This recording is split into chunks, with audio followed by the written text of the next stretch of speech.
and welcome to another edition of Marquette in Motion. We're your hosts, Morgan Minster and Amber Krieg. On today's show, we'll be telling you about all the happenings of Catholic Schools Week, sharing some of the exciting ways our elementary teachers are celebrating the 100th day of school, reporting on a recent presentation at Wahlert Catholic High School that some of our students attended, answering your questions in You Ask, We Answer, and of course, updating you on Marquette sports and events. But first, Brooklyn Moore is here to tell us which senior she'll be interviewing this week. This week's senior is Hunter Zymet. Thanks, Brooklyn. You'll hear that interview later on in the show. But for now, it's time for our weekly graduation countdown.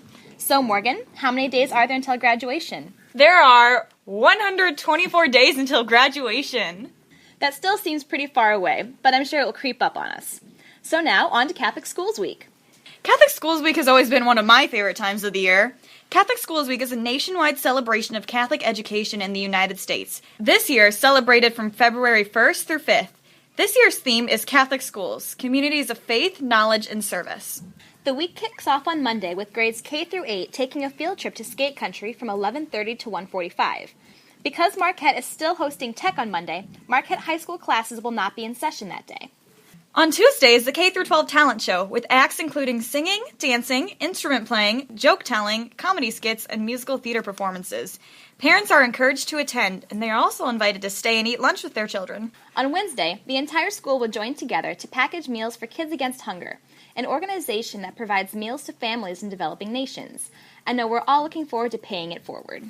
On Thursday, K-8 will participate in mini courses, which I know is a favorite among our students. Mini courses are 45-minute classes taught by teachers and people from the community.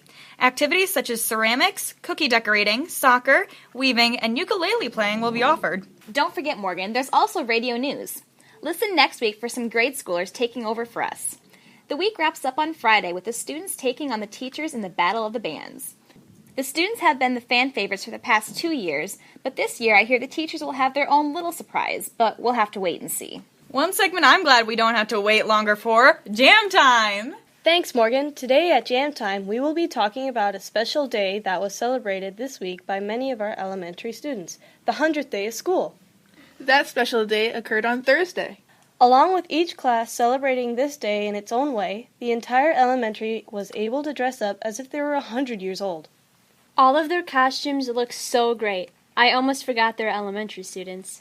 But not only were they dressed up as if they were 100 years old, but they imagined what life was like 100 years in the past and future. In thinking about the past, her students created a hallway display featuring inventions from 1916. These great inventions included tow trucks, grocery stores, hamburger buns, Lincoln Logs, and the light switch. Prices from 1916 are listed in Mrs. Rubel's hallway display too.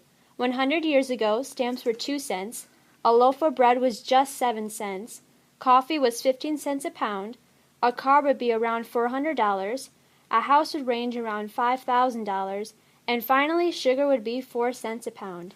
Something else Mrs. Rubel's class did was list 100 nouns and verbs. I always wondered how people 100 years ago would react to what we have now, and how we would react to the technology of the future. And Mrs. Meetinger's third graders are helping to make a brighter future now, as they write 100 sticky notes of kindness and encouragement to distribute around the school. They also spent 100 minutes reading, did 100 exercises, and put together a 100-piece puzzle. 100 exercises? If they keep that up, they will look great when they're 100 years old. Mrs. Kilberg used an app that shows us what the kindergartners will look like when they're 100 years old. That app is called Aging Booth. Okay, so we are talking a lot about the future, but what happened 100 years in the past?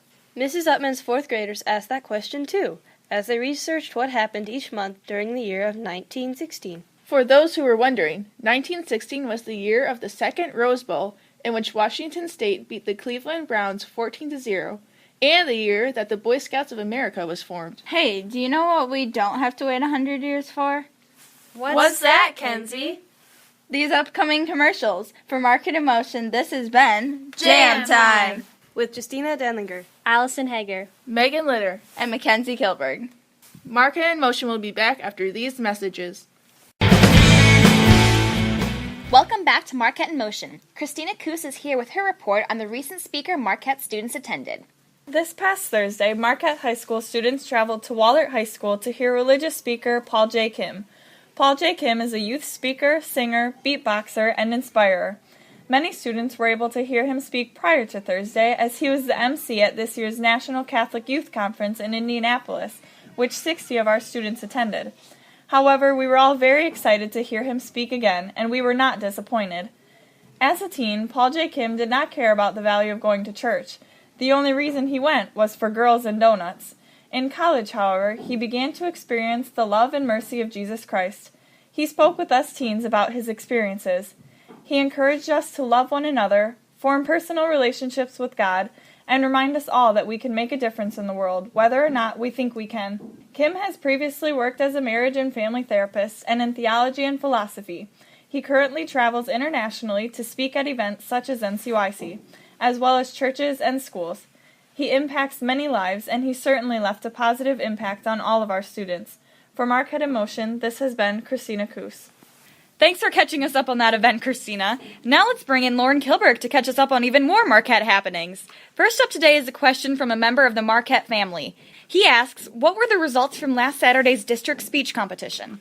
The Marquette speech team had a very successful day last Saturday, with 5 groups receiving 1 ratings and advancing on to state competition.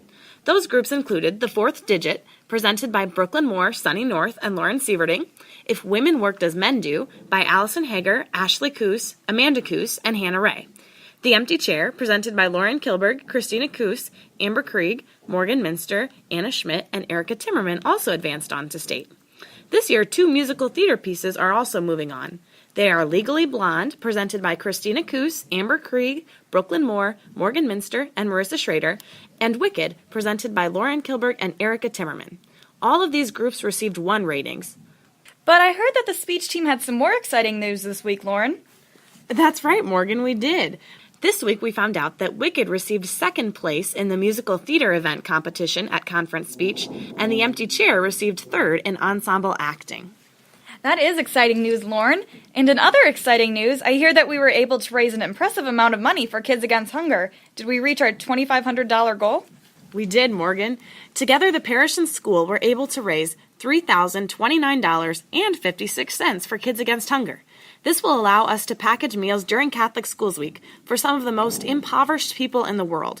Thanks to all who contributed. We'll be sure to let you know just how many meals we are able to package in an upcoming episode. It's been a lot of good news this week, Lauren. Let's hope you can continue that trend with the final question this week, submitted by an elementary school parent.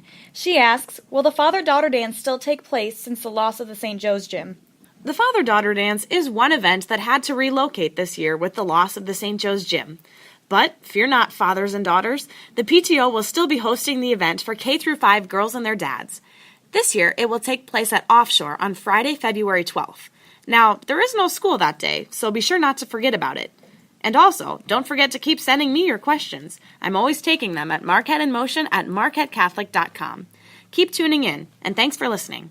For Marquette in Motion, this has been Lauren Kilberg. We'll return after these messages.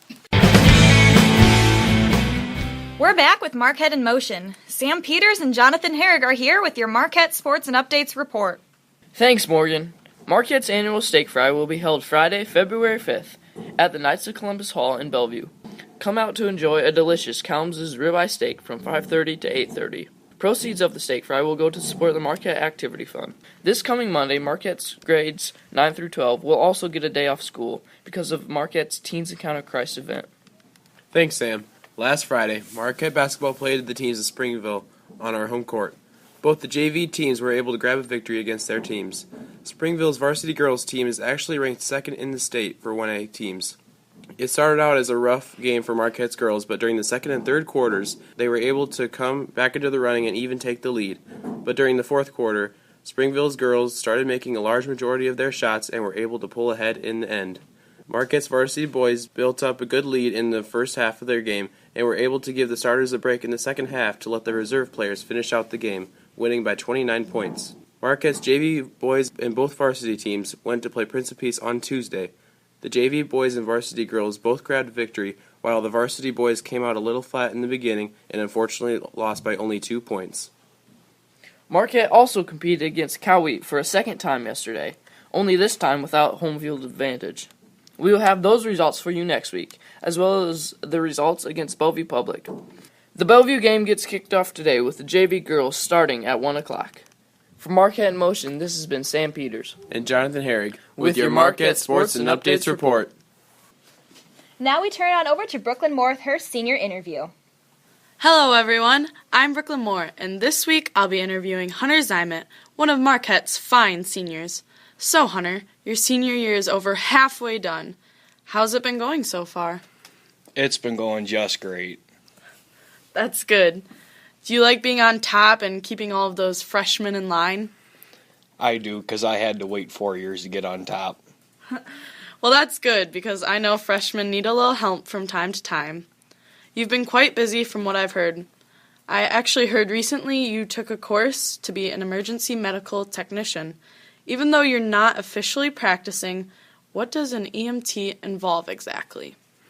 Basically, when you call 911 for an ambulance, we have to show up and take you to the hospital so you can be treated for your further illness or injury. Do you want to go into the medical field, or what are your plans exactly for the future? Well, after I graduate, I would like to pursue a career in law enforcement and volunteer on Bellevue's fire and ambulance departments. Sounds good. Well, we're focusing on the future, but what about Marquette? When you were here, what was your favorite class you ever took? U.S. History with Mr. Hollinsby. Was there a particular reason you liked it so much? I love to argue with him. That's a good reason. If you could have dinner with anyone in the world, living or dead, who would it be? John Wayne. Oh my gosh, no way. I love him too. That'd be pretty cool. Okay. I like John Wayne, I'm sorry. Oh my gosh, no way. So, assuming you have some free time, what do you like to do during it? Well, during seasons, I like to go hunting and fishing, and whenever I have time to kill at nights, I do many ride-alongs with the sheriff's department. Sounds fun. What's your favorite song? 7 Spanish Angels. Do you know who's it by? Willie Nelson. Is he your favorite artist, or just a good one? He is my most favorite artist. What type of style of music does he usually sing? Traditional country. Oh, sounds good. I'm a big traditional country girl myself.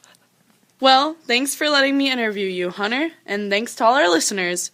Make sure to keep tuning in. For Marquette in Motion, this has been Brooklyn Moore. Thanks for reporting, everyone. And thanks for tuning in. For Marquette in Motion, this has been Morgan Minster. And Amber Krieg. And remember, stay informed, stay involved, stay in motion.